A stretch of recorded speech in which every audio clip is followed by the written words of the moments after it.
성경 말씀 봉독하겠습니다. 사무엘상 9장 3절 말씀을 봉독하겠습니다. 사무엘상 9장 3절 제가 읽겠습니다. 사울의 아버지 기스가 암나기들을 읽고 그의 아들 사울에게 이르되 너는 일어나 한 사환을 데리고 가서 암나기들을 찾으라 하매. 아멘. 사람들이 위기에 빠졌을 때 골든 타임이 있습니다. 물에 빠져서 심정지가 일어났을 때 병원에 가서 살릴 수 있는 골든 타임이 있습니다. 지진이 나서 사람들이 땅에 파묻히게 됐을 때 그들을 구조할 수 있는 골든 타임이 있습니다. 그 골든 타임을 놓쳐서 우왕좌왕 하다 보면 결국 아무리 병원에 가도 아무리 주사를 놔도 그 사람은 살지 못합니다. 우리 크리스찬들은 이 세상에서 많은 위기를 겪습니다.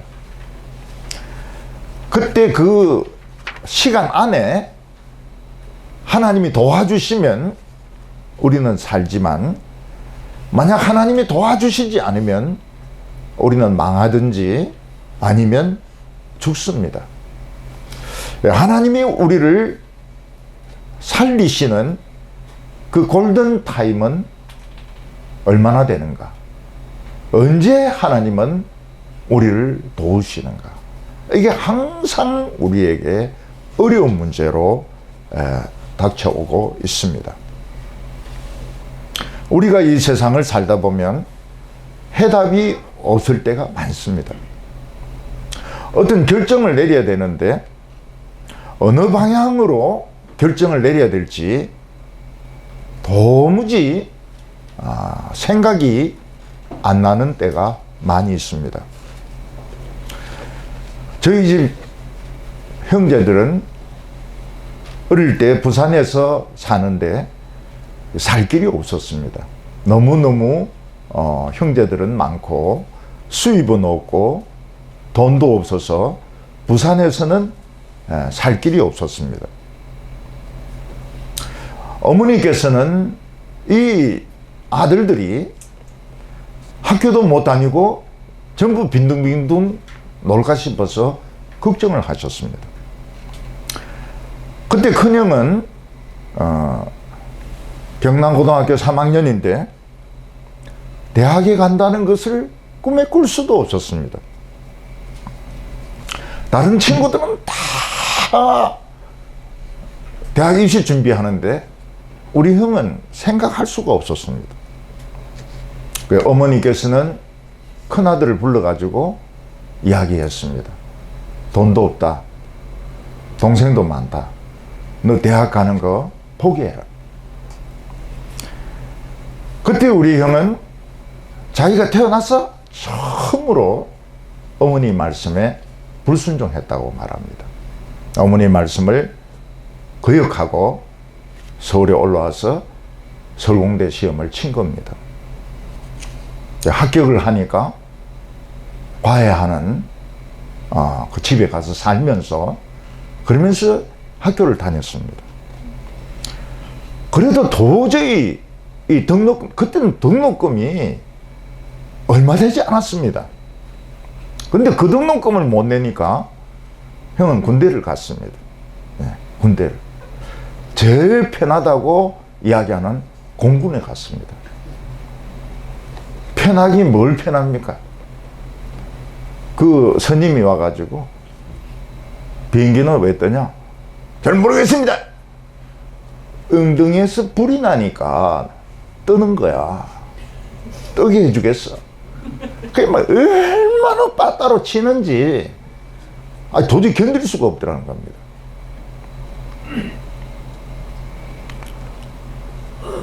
그리고 또 김신조가 내려와가지고 복무기간이 그냥 1년 늘어버렸어요. 그래서 4년인데 5년을 근무를 한 겁니다. 그래도 이제 복학을 해가지고 제대하고 복학을 해서 학교를 8학기 만에 마친 것은 기적입니다. 8학기 만에 마치고, 그리고 외국 관계 되는 이런 건설 업체에서 일을 했습니다. 근데 우리 형님이 내린 가장 잘한 결정이 뭔가 하면, 부인 따라 천주교를 다니면서 설교는 내 설교를 듣는 겁니다. 형은 항상 그 이중풀이에 능합니다. 그러니까 교회는 천주교에 가고 설교는 제 설교 듣고. 그러다가 어느 날 결단을 내렸습니다. 개신교로, 교회마저 개신교로 옮기기로. 제가 경기도 쪽에 개척한다 했을 때 제일 환영했던 사람이 형입니다. 나는 그 교회 1번 신자가 된다, 이렇게 공언을 하셨는데, 몸이 너무 좋지 못해서 차 타고 그까지 못 가겠다, 지금 그래 돼 있습니다. 근데 정말 그 어려운 결정을 내리셨어요. 그러니까 집에는 돈이 하나도 없는데 자기 멋대로 서울에 올라가 시험 치가지고 합격해버리고, 그리고 쭉 교회 안 오시다가 제 설교 말씀을 듣고 기독교로 개종을 해버리고, 가나안 교회 오려고 하다가 몸이 안 좋으니까 안 오기로 결정해버리고, 이런 결정의 순간들이 있었던 겁니다. 제 바로 위에 있는 셋째 형은 굉장히 얼굴이 기억이 생겼어요. 그리고 머리가 참 좋고, 그래서 학교 다닐 때 완전 애교 덩어리입니다. 애교 덩어리. 그 별명이 웃는 노라꾸라라고 했는데, 그 노라꾸라가 일본 인형인 것 같아요. 일본 인형. 웃는 노라, 항상 생글생글 웃고, 공부는 막 늘 수위를 다투고. 그래서 우리 초등학교에서는 부산중학교 입학하면 이건 성공이거든요. 우리 형이 이제 부산중학교 시험 치고 합격자 명단을 보니까 없는 거예요. 이 더러운 놈은 학교 왔는데 화장실에 가서 오줌이나 누워 가자. 근데 화장실 벽 안에 붙어 있는 거예요, 합격자 명단이. 이게 길어가지고 접었는데 화장실 안에 이름이 있는 거예요. 그래서 이제 그 학교를 다닙니다. 근데 그 학교가 다 부잣집 아들들이에요. 우리 형만 가난한 거예요. 형은 학교 가기를 싫어합니다. 전부 부잣집 애들인데 자기 혼자만 가난하니까 그 학교를, 그 명문 학교를 중퇴를 해버립니다. 그때 어머니가 내리신 결정이 있습니다. 그게 뭔가 하면, 우리가 굶어 죽어도 애들은 서울로 가야 된다. 서울에 가야 공부를 한다. 안 그러면 이런 식으로 학교를 중간에 그만두고 이래서 공부가 안 된다. 전부 그냥 못 사는 사람 된다. 그래서 재산도 없지만은 그거 팔아서 다 빚잔치 해버리고 맨손으로 그 자녀들 데리고 다 서울에 둔천동으로 어머니가 올라오신 거예요.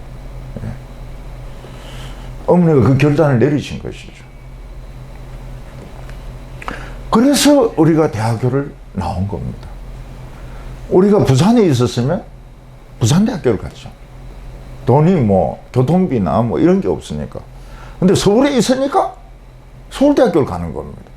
왜냐면 차비가 안 드니까요. 들어도 조금밖에 안 드니까요. 그래서 이제 우리가 나중에 이제 생각한 것이 뭔가 하면, 어머니 결단이 우리로 하여금 대학교에 교육을 받게 했다. 저는 대학원을 다니면서 이제 대학원 졸업을 앞두고 진로 문제를 생각을 많이 했습니다. 아무래도 유학을 가가지고 박사학위를 받고 그리고 이제 한국에 와서 뭐 이렇게 교수하는 것이 제인데는 뭐 제일 맞는 길인 것 같아요. 근데 그 유학 갈 돈을 장만하기가 어려웠습니다. 그때 장모님이 뭐라고 말씀하셨는가 하면 가족을 두고 너 혼자 가면 유학비를 대주겠다. 그런 제안을 하셨습니다. 혹시 뭐 무덤 안에서 아니다 할지 모르겠지만 지금 저는 살아있으니까요. 예. 근데 저는 이제 그 아내하고 아이하고 헤어지고 싶지가 않았어요. 예. 어릴 때 아버지가 하도 집을 떠나가 있었기 때문에 저는 이제 그렇게 하고 싶지는 않았습니다. 그러면 이제 연구소 같은 데 시험을 쳐야 되는데요. 그 연구소가 있었어요. 제가 시험 다닐 만한 연구소가 박사학위 안 받아도 다닐 수 있는 연구소가 있었습니다. 근데 이상하게 시험을 엄청나게 잘 봐가지고 제가 보기에는 완전히 최고예요. 근데 면접에서 헛소리를 하는 겁니다. 그래서 안 돼. 또 시험 못 쳤을 때는 또 거기서 물어요. 지방에서 근무하겠냐고. 그 교회는 또 서울에 있는데 안 간다 이럴 때는 또 떨어지는 거예요. 옛날에는 원서만 내면 그냥 취직이 다 됐는데 전도사 한 1, 2년 하고 나니까 갈 데가 없어요. 벌써 늙었다 해가지고 안 뽑아주는 겁니다. 그때 하나님이 뭐라고 말씀하셨는가? 무엇을 먹을까? 무엇을 입을까? 염려하지 말고 그 나라와 그 의를 구하라. 그리하면 이 모든 것을 너에게 더하여 주시리라. 저같이 이렇게 무식한 사람은 그냥 성경 읽으면 그냥 믿어버리잖아요. 그래서 막 공부 때리치우고 직장 때리치우고 그냥 거지가 돼서 막 성경 공부하는 겁니다. 더하여 주시리라. 거짓말입니다. 완전 극빈자가 돼가지고요. 예. 그래서 아내가 제인데 말을 하는 거예요. 당신은 그게 문제라는 거예요. 성경을 읽어도 좀 새겨서 들어야지. 그걸 그대로 믿으면 어떻게 되냐 말이에요. 우리 식구들이. 그래서 한 7년 정도 극빈자 생활을 했습니다. 그건 잠깐 살았어요. 예. 서울에 한 해 전세가 막 1,000만 원씩 뛰는데 어떻게 있은지는 모릅니다. 잠깐 있었어요. 저는 제 장래나 우리 아이의 장래나 걱정을 안 했습니다.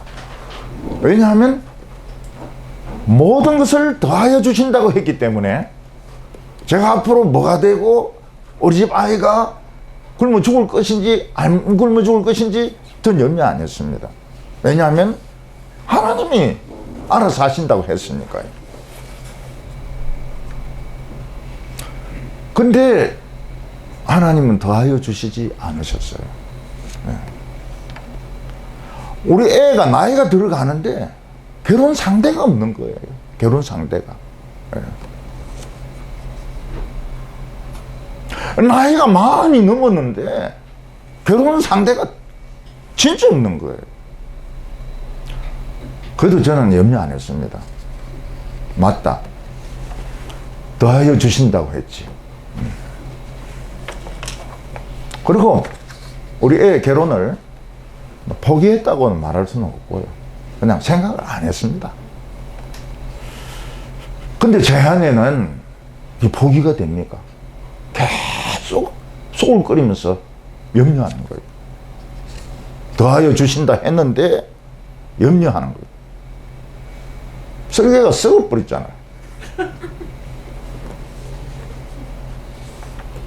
그 애는 토요일이나 일요일만 되면 우울해지는 거예요.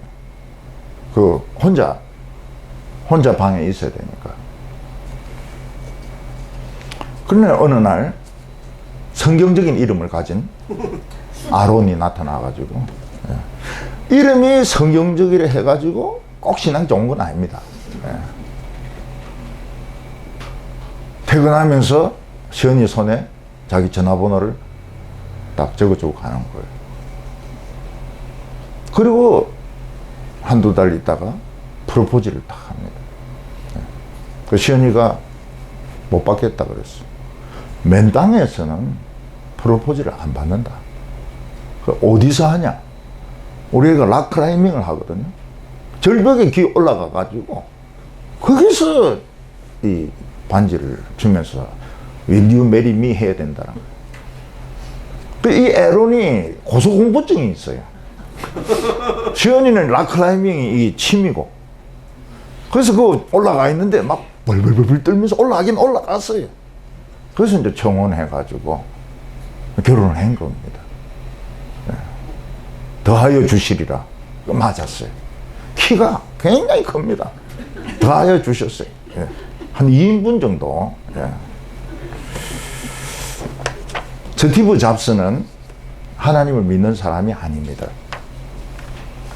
근데 제가 스티브 잡스의 전기 이래 두꺼운 거를 읽었는데, 그의 생에 몇 번 하나님께서 간섭하신 것을 느낄 수 있었습니다. 첫 번째가 언젠가면 태어났을 때입니다. 시리아 계통의 유학생하고 미국의 백인 여자하고 결혼도 안 하고 사귀어가지고 이 잡스를 낳았습니다. 근데 시리아에 있는 그 할아버지죠. 애 할아버지가 이걸 인정을 안 하는 거예요. 너희들은 헤어져라.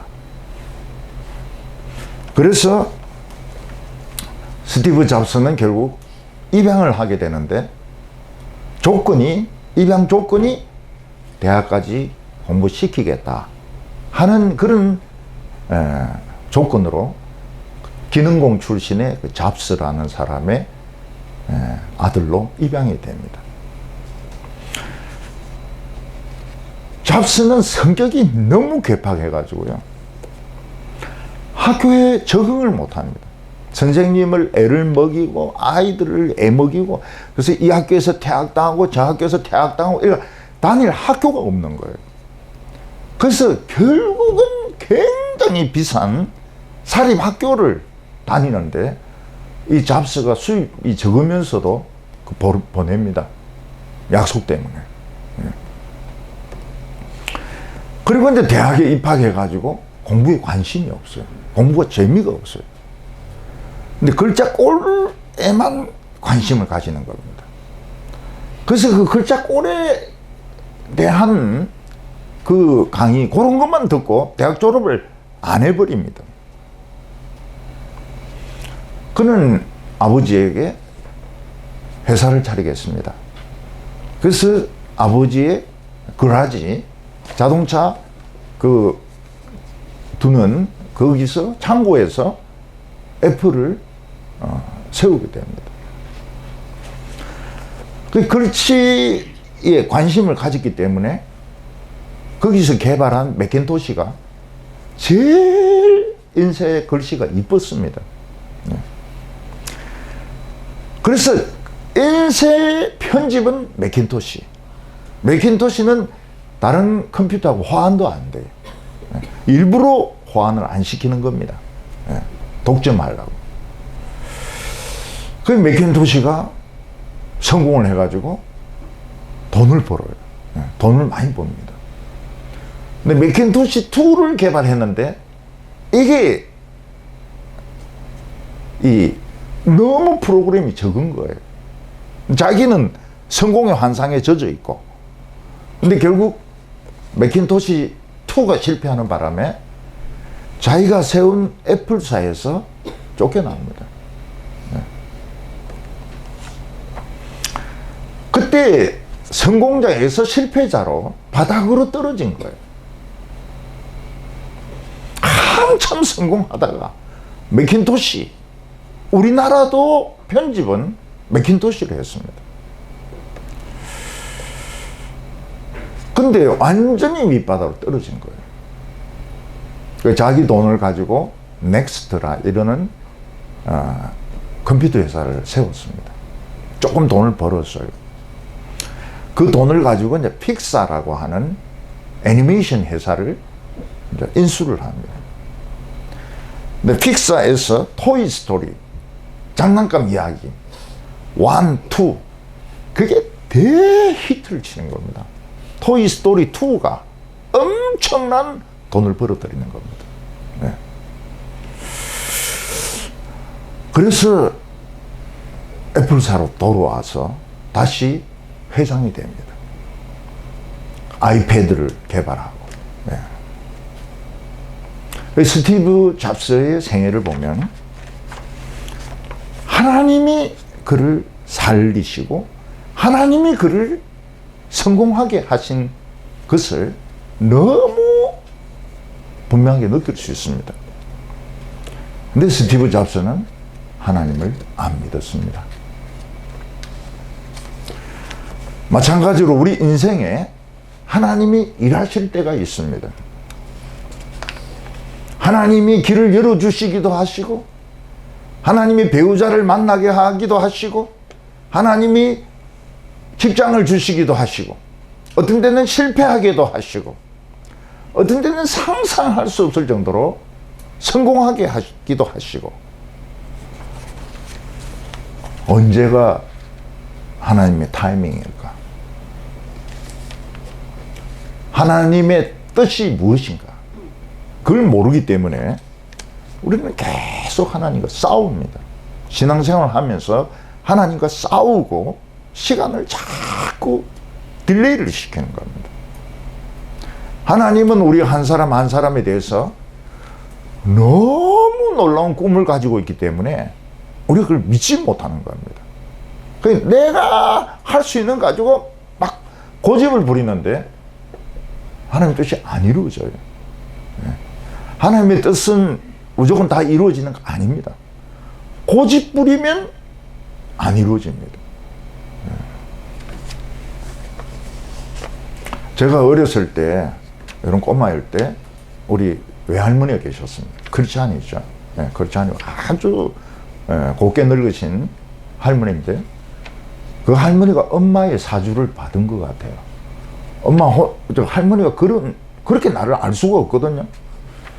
한 번씩 만나는데, 근데 쟤를 불러가 이야기하는 거예요. 서태가, 항우가 왜 망인 줄 아냐? 모르겠는데요. 고집 때문에 망했다. 응? 항우 고집이란 말이 있다. 우리 그 할머니가 그런 말씀을 하실 분이 아니에요. 네. 진짜 인자롭고, 정말 교회 열심히 나가시고, 남에게 그 상처받는 말을 한 번도 하시는 적이 없습니다. 그 며느리가 그렇게 애를 먹이니까 한 번은 기도를 해. 저주 기도를 해. 하나님이시여, 며느리의 죄를 폭발시켜 주십시오. 그 기도가 제일 험악한 기도였습니다. 그리고 제가 아직 초등학교도 안 들어갔는데 서태가 항우가 왜 망한 줄 아냐? 고집 때문에 망했다. 이거는 분명히 우리 엄마가 뒤에서 이 조종을 한 거라고 해. 그렇지 않으면 할머니가 내 고집을 알 리가 없거든요. 그래, 참 우리 엄마도 비겁하다. 그냥 바로 이야기하지. 왜 쓰리 쿠션으로 돌려가지고 애에게 그렇게 상처 주는, 내가 지금 나이가 몇 살이나 먹었다고 말이지. 10살도 안 된 애인데 항우가 왜 망했냐? 이런 소리를 하신단 말이죠. 그 지금도 기억하고 있어요. 그 항우 고집 이야기를. 오늘 첫 번째는 하나님은 어떻게 일을 하시는가? 하나님의 뜻에 우리를 어떻게 밀착을 시키는가 하는 것입니다. 이스라엘 백성들은 사사기를 지나면서 왕이 없었으니까 자기들끼리 싸웁니다. 어떤 경우에는 내전을 겪기도 합니다. 왕이 없어서. 특히 이 베냐민 지파는 동성애자들이 많았습니다. 뭐 동성애 뭐 어땠어? 다른 지파에서 동성애 잡아내라, 죽이겠다 이러니까 동성애 어땠어? 그 내전이 일어납니다. 이스라엘 모든 지파와 베냐민 지파가 싸웁니다. 베냐민 지파가 싸움을 굉장히 잘해요. 이 왼손잡이들이 있는데 이 왼손잡이들이 이 물매를 던지면은 백발백중입니다. 커버, 슬라이드, 직구 그냥 백발백중이에요. 이스라엘 사람들 많이 죽습니다. 많이 죽는데 결국은 베냐민이 거의 몰살당하죠. 남자 600명만 남기고 여자 아이들 전부 다 죽습니다. 그게 베냐민 집안. 몰살을 당해요. 도망간 600명만 살고 다 죽습니다. 그 600명이 여자가 있어야 애를 낳을 거 아닙니까? 그래서 이 베냐민과의 전쟁에 참여하지 않은 그 족속을 다 죽이고 여자를 뺏어옵니다. 그 400명의 여자가. 근데 200명이 부인이 없는 겁니다. 이때는 뭐 잘생겼냐, 못생겼냐, 키가 크냐, 작으냐, 아무 문제 없습니다. 여자하면 그냥 무조건 결혼해야 돼. 예. 짝 맞춰가지고 그냥 뭐 이쁘든 안 이쁘든 뻐덩이든 털리든 무조건 결혼해야 되는 거예요. 그 200명, 모지라는 200명은 그 실로의 아가씨들이 이제 포도 담글 때 댄스하러 오는 겁니다. 춤추러 오는 겁니다. 그 춤추러 온 애들이 200명이 가서 하나씩 업고 그냥 가는 거. 얼굴도 안 봐. 그냥 치마만 입었으면 막 업고 그냥 가가지고 결혼하는 겁니다. 그 실로의 사람들이 막 딸 납치당했다고 막 항의하고 이러니까 야, 좀 봐주라. 어? 베냐민 지파 없어지게 되는데 너희들이 좀 봐주라. 그래가지고 이 베냐민 지파가 남은 겁니다. 2차 대전 때 유대인들이 아우슈비츠에서 600만 명이 죽지 않습니까? 그때 유대인들이 독일에도 있었고요. 러시아도 있었고 폴란드도 있었고 그 동유럽에 나라들마다 몇십만 명이 있었습니다. 근데 독일이 유대인들을 죽이기 전에 그 동아시아에서 먼저 죽이기 시작했습니다. 그 유대인에 대한 그 반발이 혐오감이 심해가지고 그 러시아에 있는 유대인들은 전부 볼셰비즘인 겁니다. 공산주의자 그런 거예요.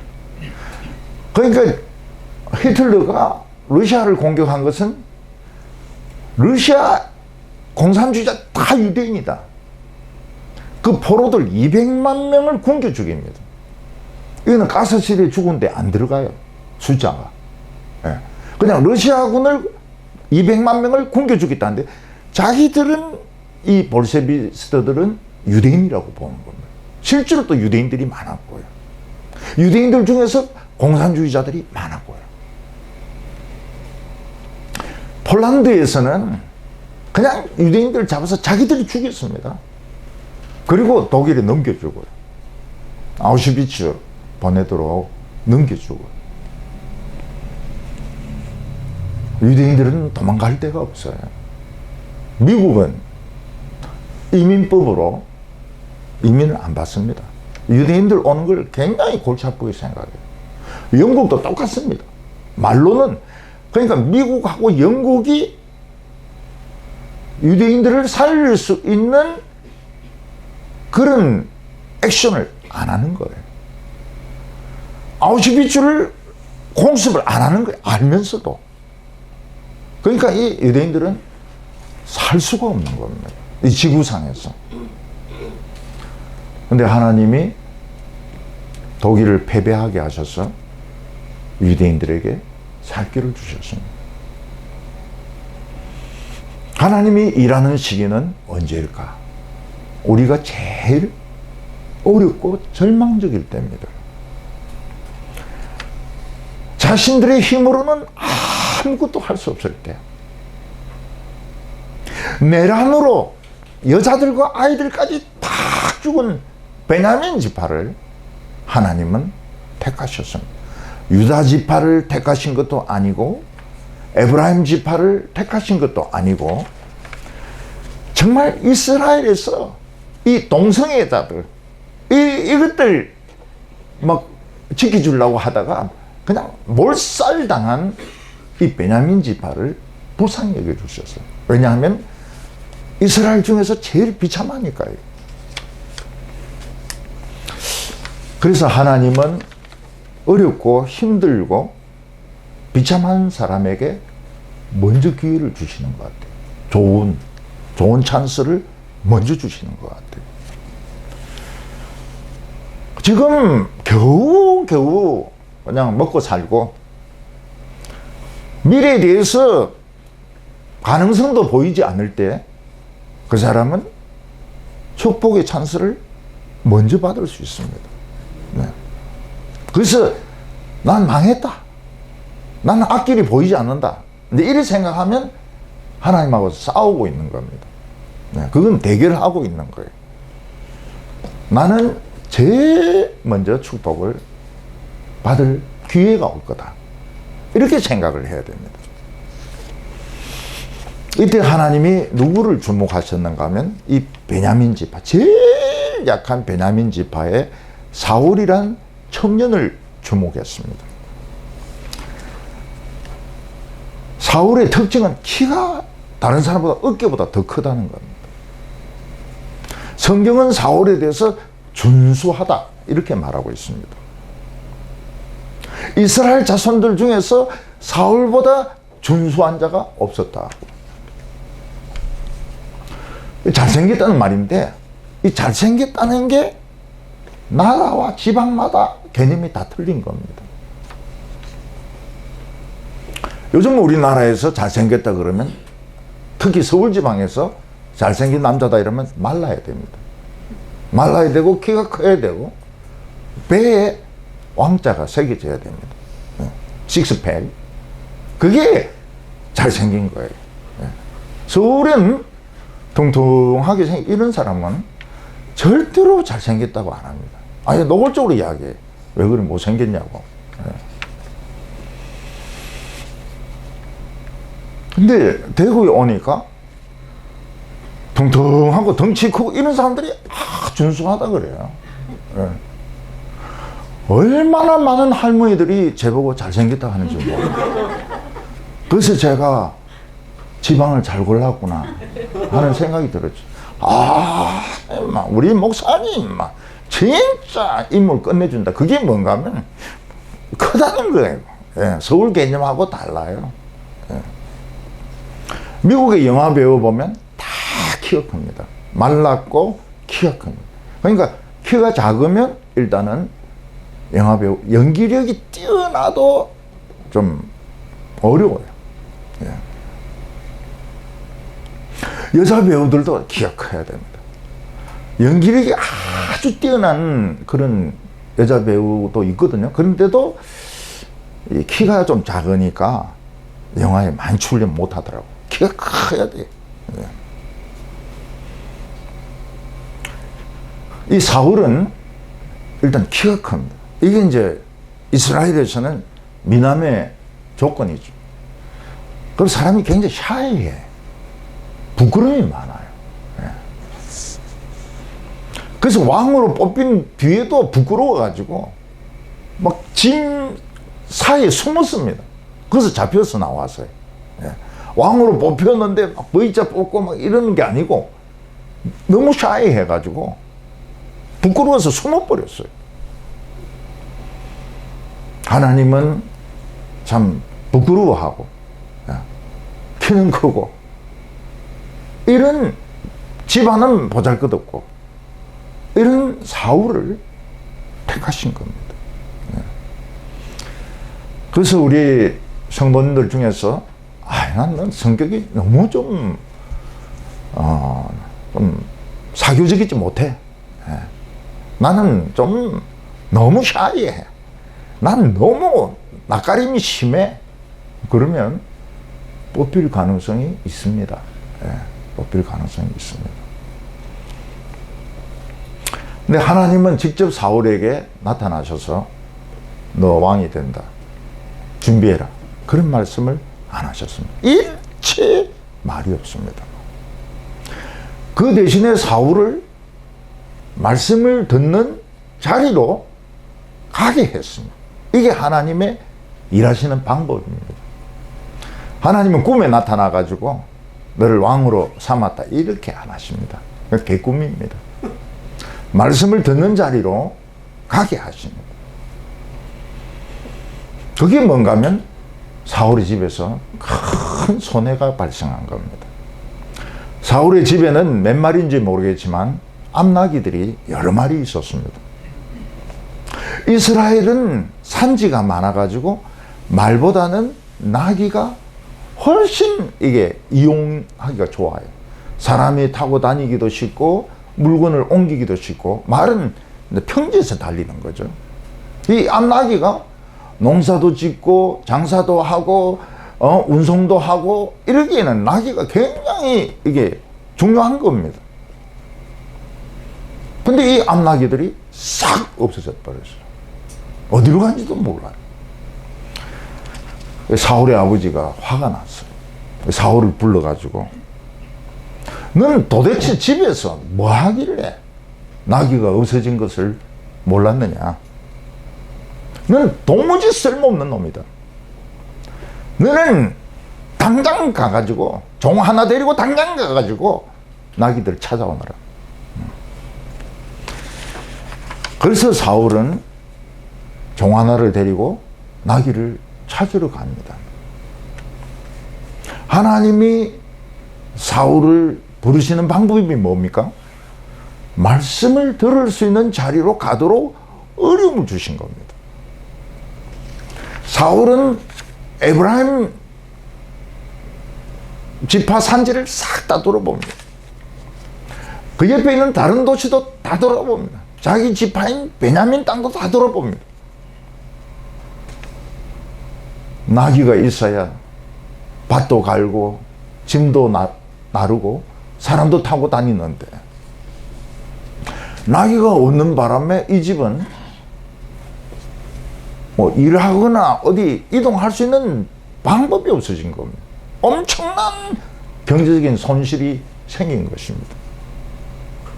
그리고 블레셋의 지배를 받고 있기 때문에 돈이 없어요. 나귀를 도로 살 수도 없습니다. 그러니까 누가 나귀를 훔쳐간 것이죠. 사울은 나귀에 대해서 집착을 하고 있었습니다. 나귀를 꼭 찾아야 된다. 나귀를 찾지 않으면 우리 집은 망한다. 나귀야 어디로 갔니? 나귀입니다. 머릿속에 들어있는 건 나귀입니다. 예수 믿는 사람의 특징이 뭔가 하면 사소한데 굉장히 집착을 해요. 그래서 지갑을 잃어버렸다든지 또 가방을 잃어버렸다든지 진급 기회를 놓쳤다든지 이러면 그게 굉장히 집착을 합니다. 아까워요. 내 지갑 누가 가져갔을까? 내 가방을 누가 가지고 갔을까? 다른 사람들이 메고 다니는 가방이 전부 자기 가방으로 보입니다. 다른 사람들이 전부 도둑놈으로 보입니다. 차가 좀 끌켰을 때 누가 끌건지 모르죠. 그런 막 CCTV 돌리고 이래가지고 그 범인차를 찾아내. 볼펜 하나 잃어버렸을 때, 또 뭐 그냥 볼펜이면 괜찮은데 몽블랑 이런 거 잃어버렸을 때는 막 눈이 뒤집어지는 겁니다. 기독교인들은 다 집착하는 사람들입니다.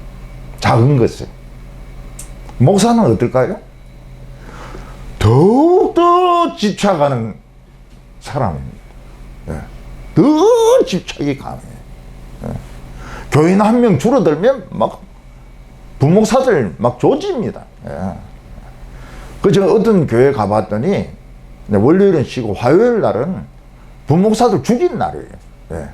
제가 갔는데도 왜 이 사람 안 왔냐? 응? 연락해봤어? 막 이러면서 막 남들 앞에서는 천사 같은데 그 굉장히 숫자에 민감해요. 예.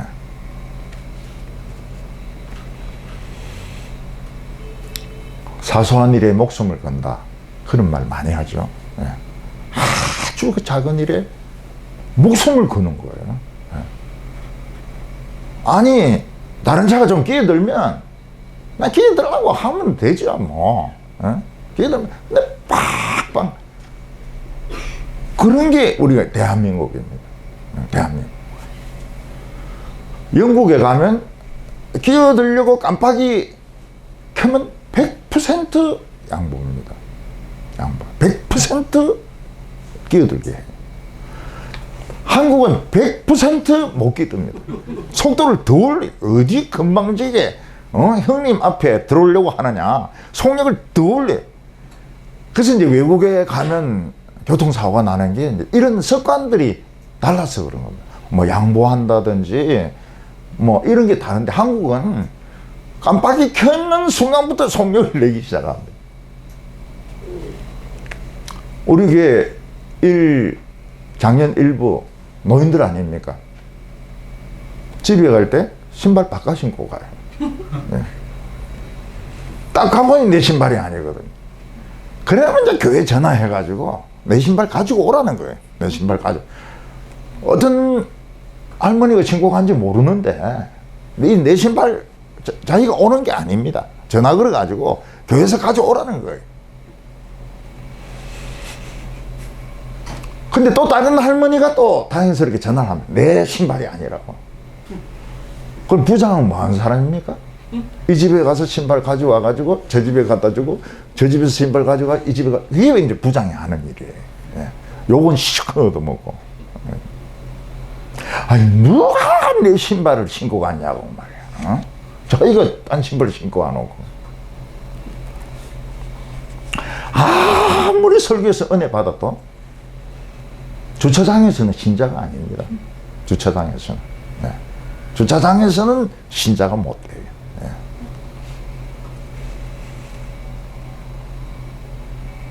아주 사소한데 목숨을 겁니다. 사소한 일에 집착을 해요. 네. 사소한 일에 집착을 합니다. 문제 하나에 그냥 목숨을 걸어요. 그 작은 거 해결되기 전까지는 기쁨이 없습니다. 하나님께 대한 찬양이 안 나와요. 네.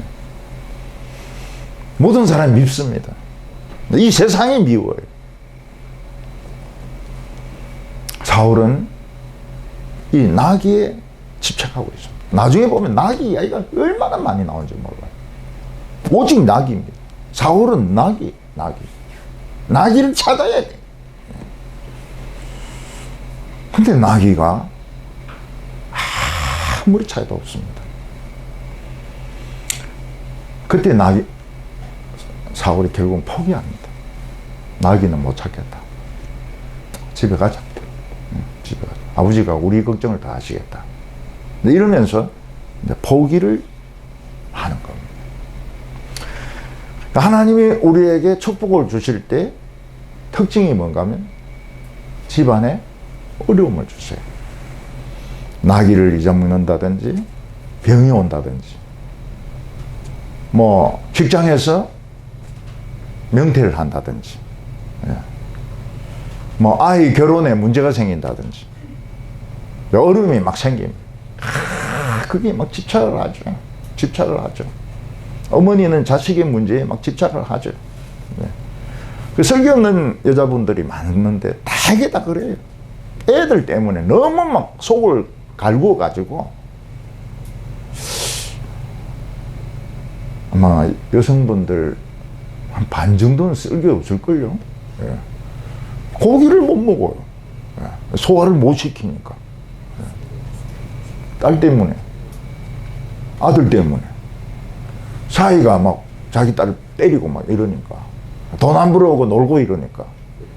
근데 이게 사실은 하나님이 복을 주시려고 부르는 방법이라는 겁니다. 그래서 좋게 생각해야 됩니다. 야, 이거 찬스구나. 찬스구나. 큰 하나님 나를 잊지 않고 계시는구나. 이렇게 생각해야 되는데 사울은 그런 신앙이 아닌 거예요. 아예 다 때려치우고 집에 가자. 오늘 두 번째로는 획기적인 생각의 변화입니다. 사울은 자기 생각으로는 나귀가 갈 만한 곳을 다 뒤졌지만 나귀가 없어요. 그래서 종에게 이야기합니다. 우리가 갈 만한 데는 다 가봤다. 근데 나귀가 없으니까 우리 집으로 돌아가자. 집으로 돌아가죠. 아버지가 우리 걱정을 다 하시겠다. 그래서 사울은 이제 종 데리고 나귀들 포기하고 집으로 이제 가려고 합니다. 근데 이 종이 신앙이 있어요. 종이 획기적인 제안을 합니다. 그게 뭔가 하면 우리가 나귀를 못 찾은 것은 틀림없지만 우리가 온 이 도시에 하나님의 종이 한 분 계신다는 거예요. 그분이 하시는 말씀은 틀림이 없다는 겁니다. 우리가 기왕 이 도시까지 온 거, 그 하나님의 종을 한번 만나가지고 한번 이야기는 한번 들어보자고. 획기적인 생각이죠. 나귀는 찾지 말고 하나님의 종의 말씀을 들어보자는 거예요. 이게 하나님이 일하시는 방식입니다. 하나님은 직장에서 상사로부터 많이 어려움 당하게 하시고 사업에 어려움을 당하게 하시고 길이 없어서 갈팡질팡합니다. 이때 우리가 그 문제에 사소한 문제에 막 집착한다고 해서 해결이 되지가 않아요. 뭐 어떤 사람은 막 욕을 합니다. 응? 욕을 하면서 응? 막 그 일을 해결하려고 막 하는데 해결이 안 돼요. 이때 한번 다른 각도에서 보는 겁니다. 다른 각도에서. 그게 뭔가 하면 이거 그냥 될 대로 되고 하나님의 말씀을 들으러 가자. 사람들이 들판이나 산에, 큰 산에 가서 길을 잃어버렸을 때 이제 자기 나름대로 이제 길을 찾아 나옵니다. 근데 비슷한 지형이 나오고 또 비슷한 지형이 나오는 것 같아요. 그거 뭡니까? 돌고 있는 겁니다. 돌고. 이렇게 한 3시간, 4시간씩 자기는 똑바로 간다고 생각하고 있는데 돌고 있는 거예요. 그러니까 똑같은 지형이 나오고 비슷한 지형이 나오고 이런 거예요. 그때 빨리 알아야 됩니다. 나는 지금 제자리에서 돌고 있다고. 그러다가 잘못하면 절벽에서 떨어집니다. 저희 유다광야 이러는데 그 이스라엘에서 공부한 사람 말 들어보니 그 절벽이 굉장히 많아. 그러니까 이 유다광야라는 게 그냥 평지가 아닙니다. 그 절벽에서 잘못하면 그냥 떨어져 버려요. 물도 없고. 처음에는 그 이끼가 낀, 푸른 이끼가 낀 물을 보온병에 하나 담아갔는데 못 먹죠. 나중에는 그게 그렇게 맛있더라는 겁니다. 목이 말라서 죽을 지경이 되니까. 세례요한은 자기를 뭐라고 했습니까? 광야에서 외치는 소리라고 했습니다. 사람들이 길을 잃고 돌고 또 돌고 또 도는데 그 현지인이 한 명 있는 거예요. 아, 그 도시로 가려 그러면 저쪽에 나무 옆에 고기로 빠져가지고 가라고 길을 이야기해 주는 겁니다. 근데 거기는 길이 없을 것 같아요. 근데 있습니다. 길이 있어요. 진짜 환상적으로 이렇게 빠져나가는 겁니다. 오늘 사람들은 돌고 돌고 또 돌고, 예. 그냥 특히 마라톤 한 날은 더 돌고 더 돌고. 예. 가면 또 막혀있고 또 돌면 또 막혀있고. 예. 근데 누가 한마디만 해주면 됩니다. 저 큰 나무 옆으로 빠지라고. 근데 길이 없을 것 같아요. 근데 그게 길인 겁니다. 그 현지인이라는 게 그래 놀라워요. 내가 생각하는 거 하고 현지인의 길을 아는 사람 생각하고는 다릅니다.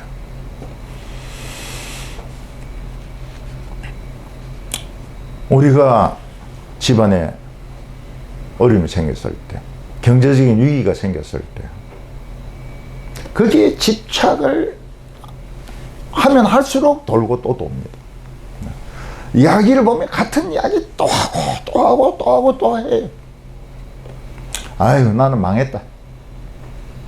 그래 생각하고 하나님 말씀을 듣는 겁니다. 이게 길입니다. 예수님 뭐라고 말했죠? 내가 길이요 진리요 생명이라고. 예수님에게 가는 것이 길입니다. 하나의 말씀은 출구를 모르는 꼬불꼬불하고 복잡한 동굴의 밧줄과 같습니다. 그 밧줄 따라서 나오면은 밖에 나오는 겁니다. 사울이 선지자를 그래 찾아가보자. 사울도 이제 동의를 합니다. 종이 획기적인 이야기를 하는데 사울이 그걸 받아들여요. 근데 걸림돌이 있습니다. 그 걸림돌이 뭔가 하면 체면인 거예요. 하나님께 돌아가는데 제일 마지막에 있는 걸림돌이 체면입니다. 내가 이 꼬라지로 남들 보는 데서 어떻게 교회 가겠냐? 사울은 어렸을 때부터 배운 것 같아요. 선지자에게 갈 때는 예물을 반드시 가지고 만나라. 근데 지금 뭐 며칠 동안 지금 뭐 제대로 먹지도 못하고 돌아다니고 있는데 예물이 어디 있습니까? 돈이 어디 있습니까? 아, 난 창피해서 못 가겠다. 난 빈손이다. 그러니까 사울의 종이 머리가 돌아가요. 매인데 한 돈이 한 4분의 1 세겔, 우리로 치면은 한 2, 3천은 있는데 빌려주겠다는 거예요. 그래서 구약시대 때 빌려가지고 헌금한 최초의 사람이 사울입니다. 사울.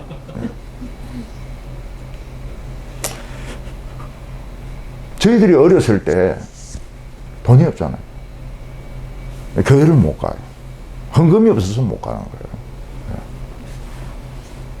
근데 교회에 헌금 바구니가 이 동전 넣으면 소리가 나거든요. 종이돈 넣으면 소리가 안 나고, 동전 넣으면 소리 나고. 굉장히 창피한 거예요, 이게. 동전 소리 나는 게.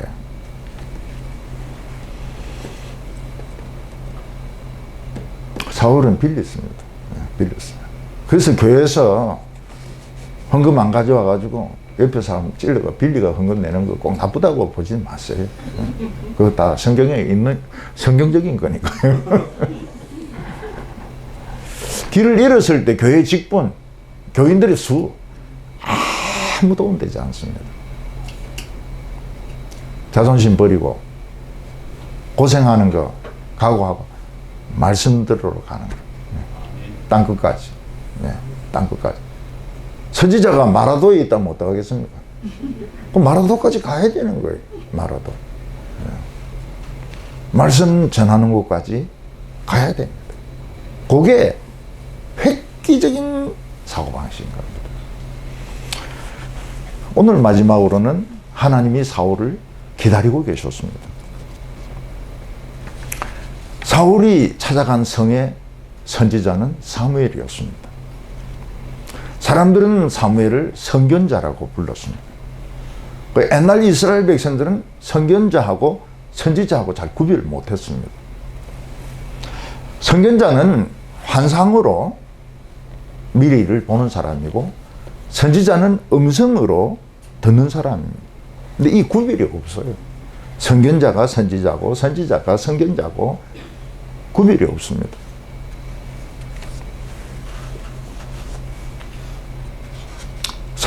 사무엘은 여러 곳을 순회하면서 이 제사 지내고 설교도 하고 이런 사람이기 때문에 한 곳에 있지를 않습니다. 그러니까 그 성에서 사무엘 찾아간다 해서 만날 수 있는 게 아닙니다. 제가 한국에 있던 그 영국 선교사가 영국으로 돌아갔습니다. 왜 돌아가냐 이랬더니 자기는 자녀가 많다는 거예요.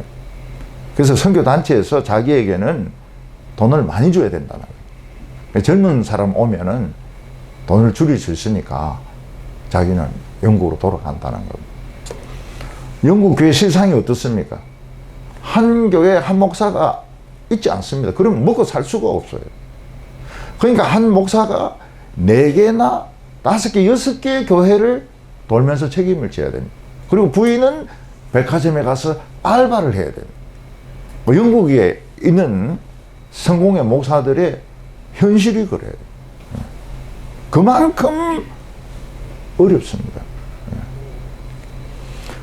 사무엘도 이 도시 저 도시 돌아다니면서 제사 지내고 설교하기 때문에 어디 있는 줄 몰라요.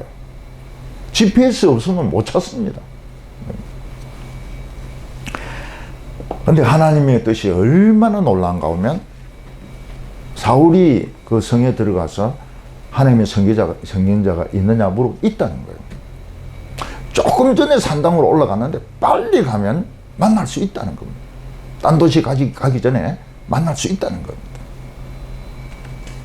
근데 사람들이 얼마나 이 선견자를 존경하는가 하면 번제를 드리고 나면 그 재물을 나누어 먹거든요. 화목제는.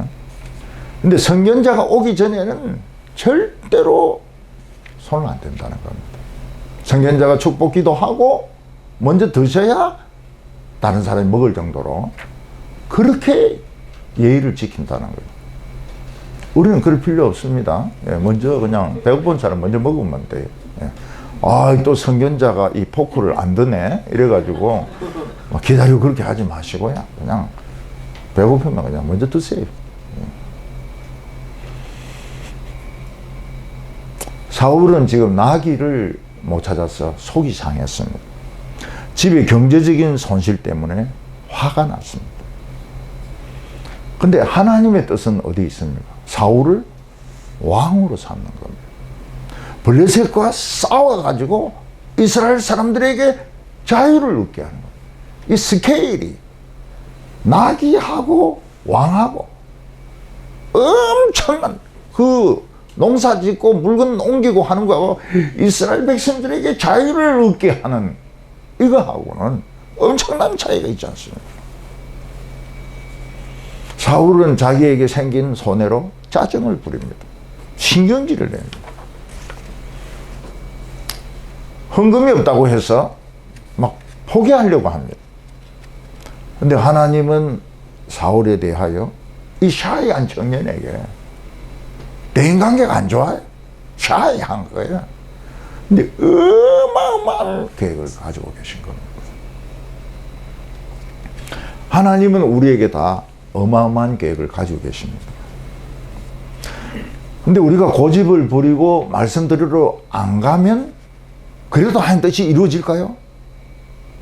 안 이루어지는 게 많습니다.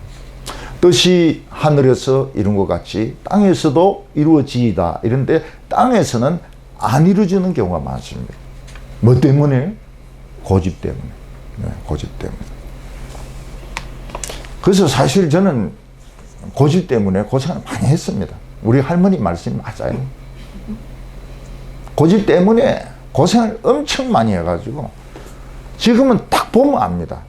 저 사람 고집은 한 3년 고생하겠구나. 저 사람 한 7년 하겠구나. 저 사람은 죽어도 인간 안 되겠구나. 그냥 보면 탁탁 이게 나와요. 이게 횟수가. 횟수가. 왜냐하면 다 경험해봤기 때문에.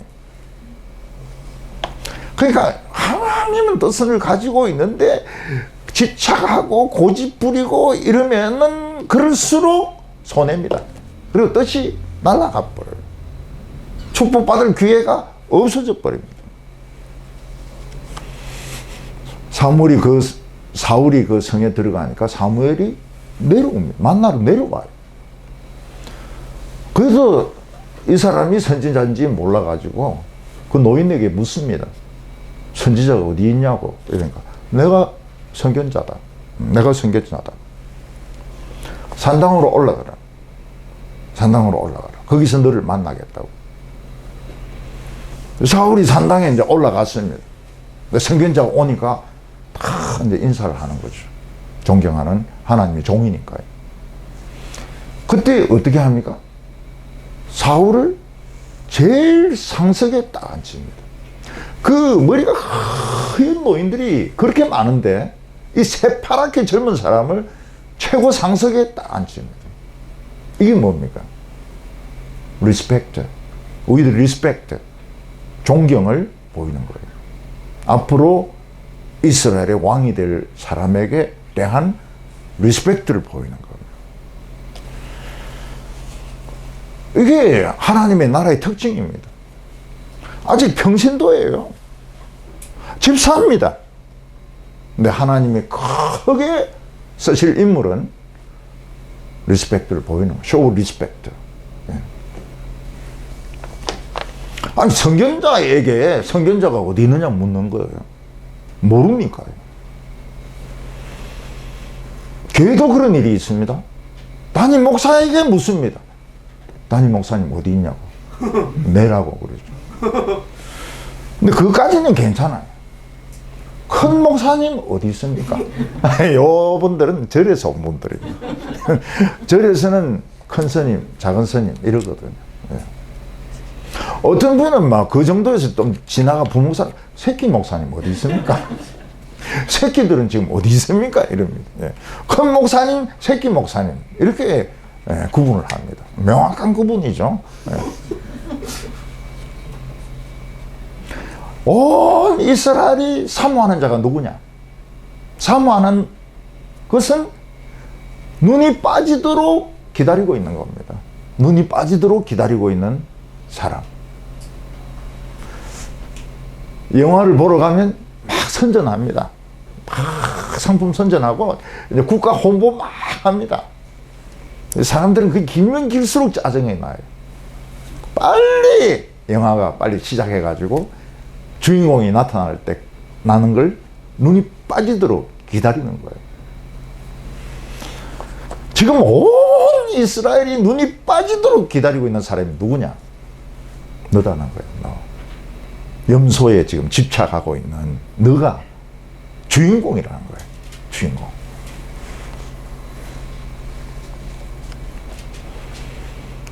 사무엘은 사울을 상석에 딱 앉히는 거예요. 지금 아무것도 아니에요. 그렇지만 앞으로 너는 중요하게 될 것이다. 그리고 따로 둔 넓적다리 고기를 가져오게 합니다. 제일 맛있는 부위, 제일 맛있는 부위, 그걸 가져와서 먹게 합니다.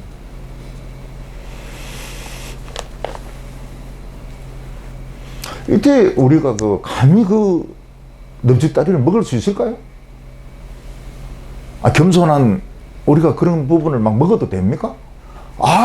아닙니다. 아닙니다. 그냥 족발만 주세요. 꼬리만 주든지 이럴 것 같은데 먹어야 돼요. 왜냐하면 미래의 리더이기 때문에. 리더는 먹는 거예요. 리더는.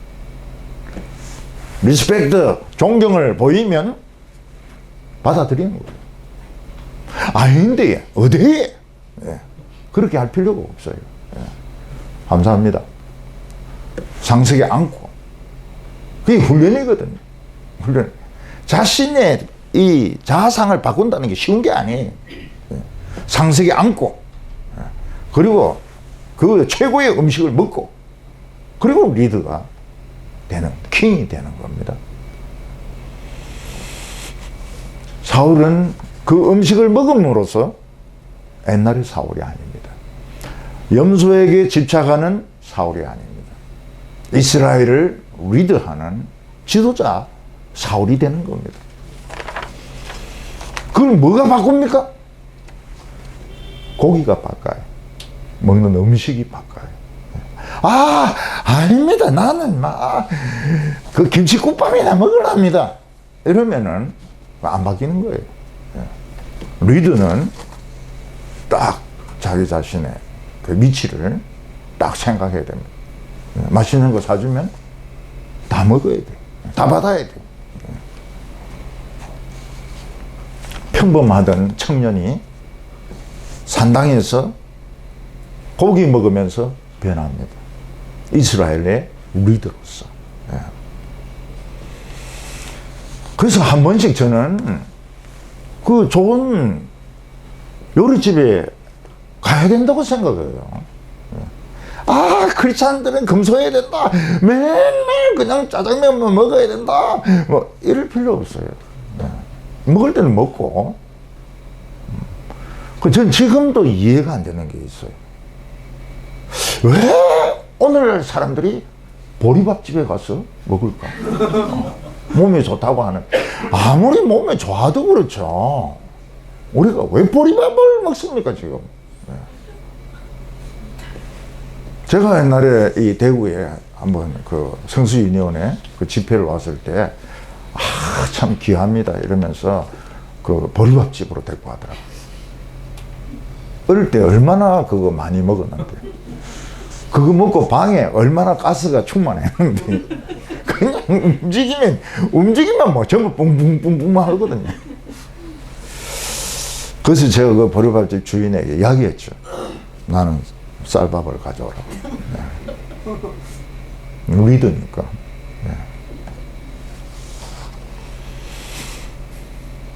사울은 재주도 없고 샤이하고 그냥 나기에만 지금 정신이 다 팔려 있는데 이스라엘의 왕이 되어서 블레셋을 쫓아내고 이스라엘 사람들에게 자유를 준다. 그 말을 믿을 수 있습니까? 나귀들은 돌아왔다고 선견자는 이야기하는데 가보면 없으면 어떡합니까? 그리고 지금 아무도 사울을 모르는데 누가 왕으로 투표를 해줍니까? 이 그냥 덕담 아닙니까? 립서비스 아닙니까? 서울 사람들 웬만하면 그 립서비스거든요. 립서비스. 한번 우리 집에 놀러 와. 그게 진짜라고 놀러 가면 이게 이제 인상이 굉장히 나빠지는 거예요. 왜 왔어? 그게 다 립서비스인데, 립서비스. 대구 사람들은 그걸 전부 믿거든요. 믿음으로. 모든 걸 믿으면, 오라 그러면 가요. 놀러 가요. 근데 이게 아니라, 본심이 아니라고. 왜 왔냐 그래요. 왜 왔냐고. 우리 한번 점심 먹자. 그래서 점심 먹으려고 해요. 근데 왜 먹어?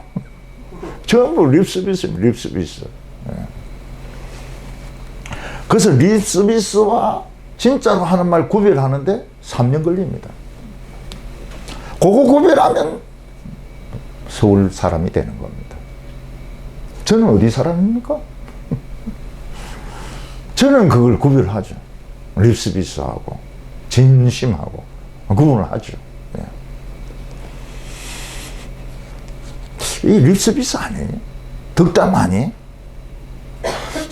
사무엘 같은 선견자는 누구나 만나면은 서울대학교 들어가라, 고시 패스해라, 사장 되라, 회장 되라, 막 이런 거 아닐까요?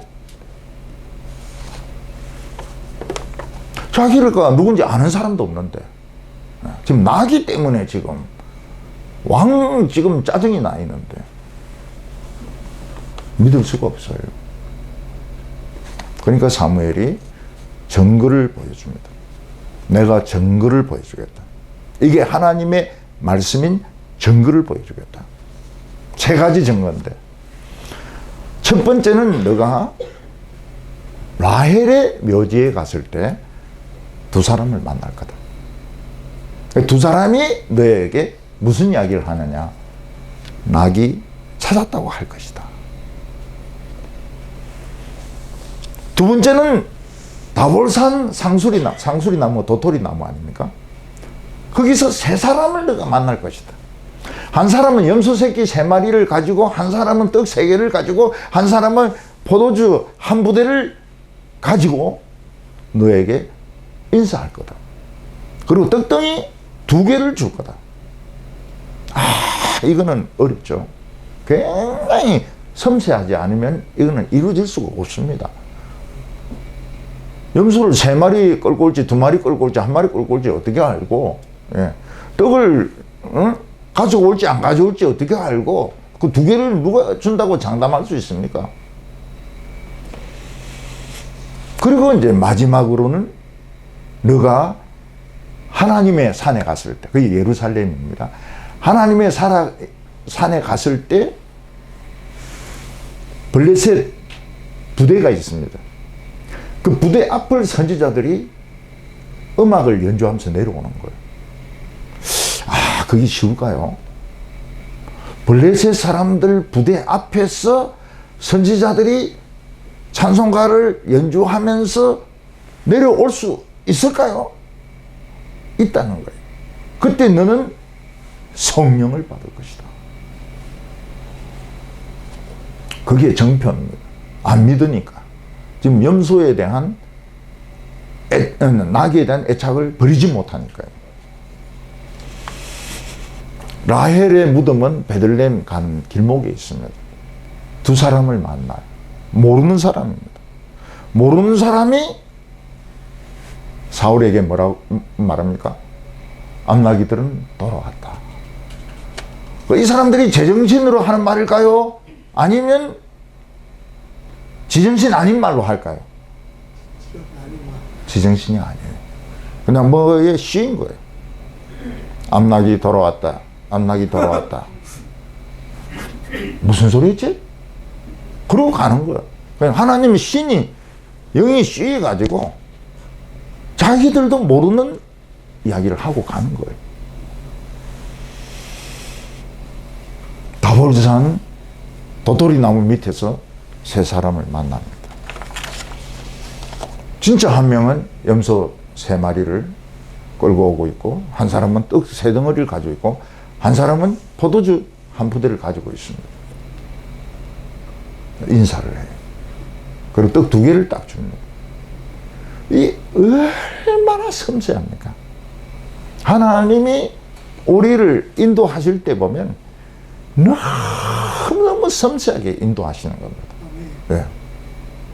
연필 한 자로 돈 얼마까지 딱 맞춰가지고 인도를 하시는 거예요. 기가 막히게.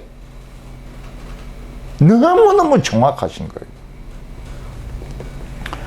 그러니까 이제 예루살렘이 이제 베냐민 땅이니까요.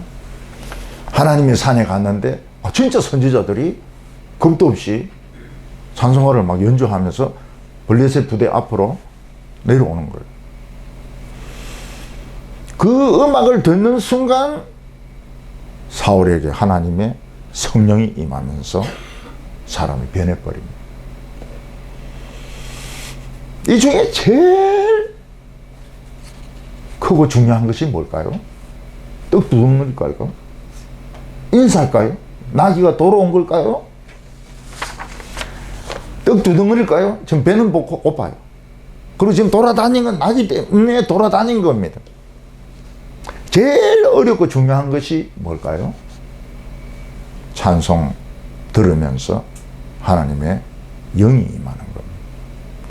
우리가 예배 드릴 때 제가 뭐라고 말할까요? 이거 안에 있으면 잘 못 느껴요. 근데 이 복도에 있거나 이러면은 영이 임하는 것을 느낍니다. 찬송 부르고 설교하고 이럴 때 영이 임해요. 굉장히 두려운 영이 임합니다. 저는 느껴요. 저는 그걸 느껴요. 이게 나기보다도, 지금 배고픈 것보다도 최고로 중요한 것이 변하여 새 사람 되는 겁니다. 우리는 하나님이 부를 때 아멘 하시기 바랍니다. 이것도 없고 저것도 없고 그러지 말고 아멘 하세요. 아멘. 아멘 안 하면 기회를 놓쳐버립니다. 뜻이 하늘에서 이루어진 것 같이 땅에서 이루어져야 되는데 안 이루어지는 거예요. 고집 때문에, 프라이드 때문에. 하나님께서 사람을 통해서 나에게 대접을 할 때, show respect, 아주 좋은 음식점에서 맛있는 음식 먹을 때 먹어야 될까요? 도망가야 될까요? 먹어야 됩니다. 그걸 먹으면서 나는 새 사람이 되는 거예요. 새 사람이 되는 거예요. 그래서 우리는 존경을 표합니다. 우리는 형제 자매들에게 존경을 절대로 함부로 말하거나 행동하지 않습니다. 왜냐하면 하나님의 계획을 믿기 때문에. 지금은 가난해도 나중에 사장 되고 회장 될 텐데, 예, 얼마나 좋습니까? 엑스트라가 아닙니다. 사람들이 눈 빠지도록 기다리고 있는 사람이 나입니다. 나를 지금 기다리고 있어요. 왜냐하면 회장님이니까. 내가 최고 선생님이니까. 내가 최고의 여자니까. 미인이니까. 눈 빠지도록 기다리고 있는 겁니다. 그걸 우리는 피할 필요가 없어요. 피할 필요가 없어요. 옛날에는 교회에서 어린이들 있지 않습니까? 너 참 이쁘다 이러면 아닙니다 이러는데, 요즘 우리 교회 애들은 감사합니다 감사합니다 이거를 인정하고 들어가요. 이게 이제 25년의 열매라고. 애들이 너 이쁘다 이러면 아니라고 안 그래요. 감사하다 그래요. 이쁘다 그 말이죠.